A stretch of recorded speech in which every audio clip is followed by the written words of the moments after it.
Hello, hero, and welcome to Friday. Sunny with a chance of grande for the Aries this weekend for many reasons. For starters, today the day is ruled by the moon, and the moon moves into Scorpio. Now, when the moon's in Scorpio and you're in Aries, your emotional focus is on boundaries and intimacy issues. You are emotionally sensitive at every boundary you have in life. And that includes, by the way, the boundary between someone telling you the truth or someone lying to you. So if you discover someone lying to you, you might get emotional about it. It can also be on the light side of the moon, where you are really sensitive, and it's a great time to get closer to the ones that you are close to.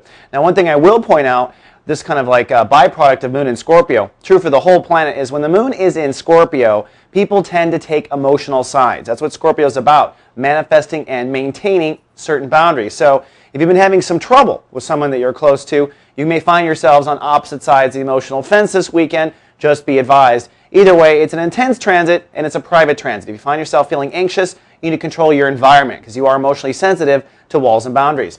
Now, all through the weekend, the sun on Sunday is showing breakthrough energy in Chapter 2 of Sun in Aries, which means if you've been waiting to find out something that will help you get along your birthday path, you'll likely have that information come through the weekend. Since this is a Chapter 3 breakthrough of Uranus, I'm expecting most souls on the planet to have breakthroughs and discoveries of what they want. And remember, with Aries, it comes down to your new ego, how to present yourself. In fact, you can put the two transits together. Perhaps you haven't known how to manage your ego in a certain relationship, then the emotional Scorpio polarizes you, and then, of course, now you have your breakthrough.